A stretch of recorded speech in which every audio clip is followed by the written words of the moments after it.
Yeah, one of my problems with this little bit here is, like, I feel like they should have, I know it'd be a lot of work, but they should have made a sprites, or images, or however they do it. Maybe it's done by 3D, I don't think it is, like Guilty Gear and all that, but, I wish they had, like, a costume for the Shadow where he's got the hat on. I know they do Glasses DLC, but they should, it just feels appropriate, because how is this different than just, I know this is technically just a fake Shadow version of General Teddy, it's not the same one as the Arena game, but, yeah, oh wow, okay, I did a ton of damage there, oh, okay, silenced him, didn't realise it had that effect, and again, I don't know many of these effects, unfortunately. There we go. There we go. Oh, okay. So I got to plan that ahead and make sure he's in that position to do that. Which, unfortunately, I don't know the distances for our moves very well, so I'm not going to be very good at planning, am I? Yeah. Okay. What? Should I do one more big move? There we go. Okay. Well. I had other things to talk about, but I don't quite recall what they were. And it was Labris was commentating over what I was saying. Interesting. Yes. No matter. That was the limit of this temporary body. I've bought enough time. Huh? You're not gonna melt now? As Junpei-san noticed, the fakes we defeated until now have all lost their shapes quickly after being defeated, and melted into a black ooze before disappearing completely. But this General Teddy is just as confident as he was before the battle, and he has the same smile. I knew it. You're different from the other fakes. Who are you? Who am I?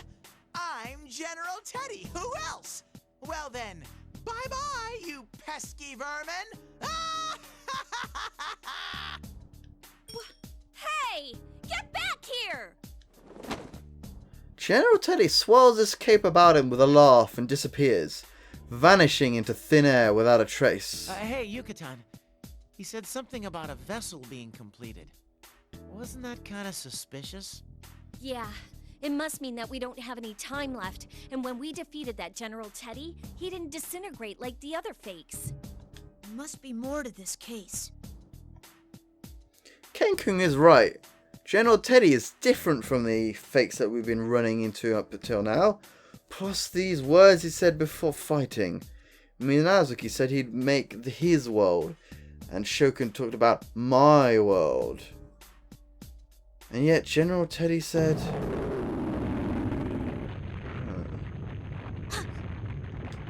The quaking starts again.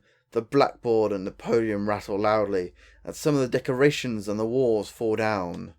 The building shakes strongly, and for a long time, as if asserting that the time is drawing near. Can you all hear me? You're very close. I'm getting a strong reading just up those stairs. When we hear Fukasan's static communication, we feel a sense of tension. We steady ourselves and make our way up the stairs here in the classroom.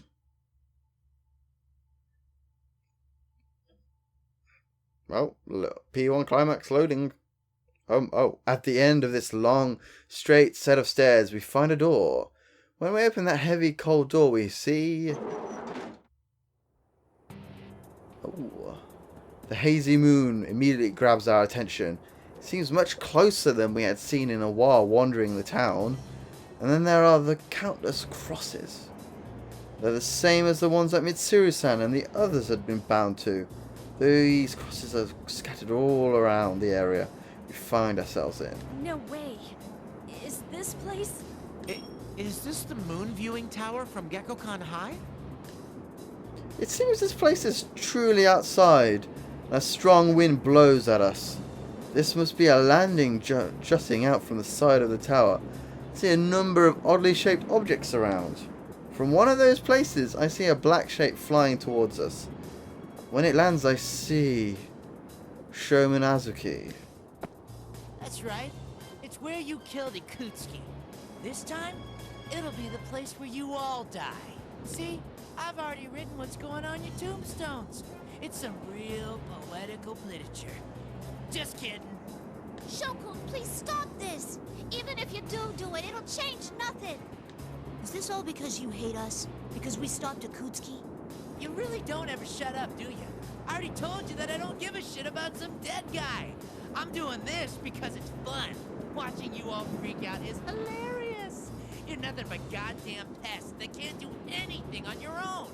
So I can't stand you buzzing around. That's when he spoke to me and said, you should just destroy the world. Isn't that the greatest suggestion ever? Let's stop this. You keep saying Ikutsuki doesn't matter to you, but he's all you've been talking about this whole time.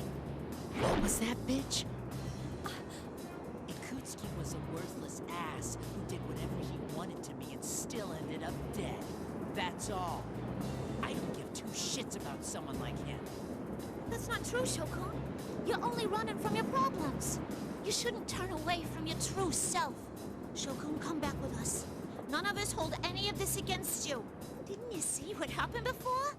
I'm a machine and I hurt everyone, but they still accept me. You're just like me. If you have somewhere you can go back to, then you don't have to do this. Shut up, shut up, shut up! Shut the hell up, goddammit!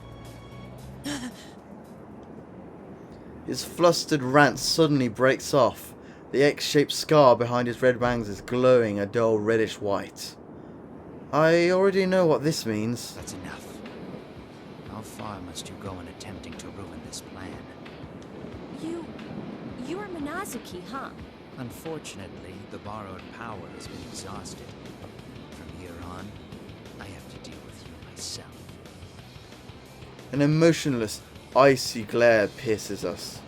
Minazuki, the one who awakened within Shokun, and to use his own words, the one who grants his wishes. It's him again. Are we really sure that he doesn't have split personalities? I concentrate carefully on his presence. This isn't just a new facade of the same person. This is just completely different presence than before. The reaction from the Plume of Dusk is even stronger than before. I can tell clearly now, Shokun has a Plume of Dusk within his body. Minazuki-kun, what I said goes for you too. You're the same as me. What you are is the Plume of Dusk itself. That's right. Ikutsuki had a plume of dusk implanted in this boy during his experiments, resulting in my birth. I knew it. However, I still have no love for that man. After all, he tried to have me erased. Erase you? Yes. Ikutsuki was nothing more than a threat, who was using this boy only to throw him away later. But this boy was something different. He suggested that we try to act exactly like Ikutsuki. He created fake Ikutskis. He even went so far as to gain access to the Kirijo servers, to try to gain more information about Ikutsuki. Then, you were the hacker Kikuno-san told us about. But Ikutsuki, the only other person this boy knew, had already died by the time the boy awoke from his coma. All that was left to him was the truth. That man had tossed him aside like a piece of trash. Seriously? Since then, the boy did everything on his own. He had no help, met rejection at every turn. There was nowhere to go, and no one to turn to. You all believe that everyone is surrounded by other people just like you. But that in itself is only the beginning of this world's failures. The world holds no worth for this boy. Sho Minazuki was thrown into this world all alone, and he wished that everything besides himself would disappear. Then all I must do is grant him that wish. Maybe it's ironic for someone like me to say this, but Minazuki-kun's voice sounds like a machine, completely emotionless. Perhaps, even though he was a personality created by the Plume of Dusk, he may have been trying to save Shokun in his own way. But even if that was the case... No, that's not what what Shokun really wishes for. What you're doing won't save him. Even if you don't know how, or if you end up hurting others, human interaction can change people. Labrys. Silence, puppet. What would a thing like you know of this boy? That's right, I ain't human. But neither are you. You're just using his body while you try to destroy the world. You don't care what he feels at all. I ain't like you. No matter how much it hurts, or how much suffering it causes, I love this world. Wow, well said. Great job, Labrys. Right. What he's saying just sounds like he's running from his problems. It doesn't matter if you're fully human or not. We're all standing here because of how we clashed with others and gained acceptance. Very well. There is nothing more to say to you. Persona, you have gone too far. Sit in shame of your own ignorance as you await the moment of your destruction. Minazuki slowly draws his two swords. While he stares at us with unblinking, murderous intent, the persona behind him also readies for battle. I will save Shokun. And to do that, we'll defeat you. Oh, okay, well, we were Yukari. We were. So, yeah, we're going to be Labrys. Seems most appropriate to me.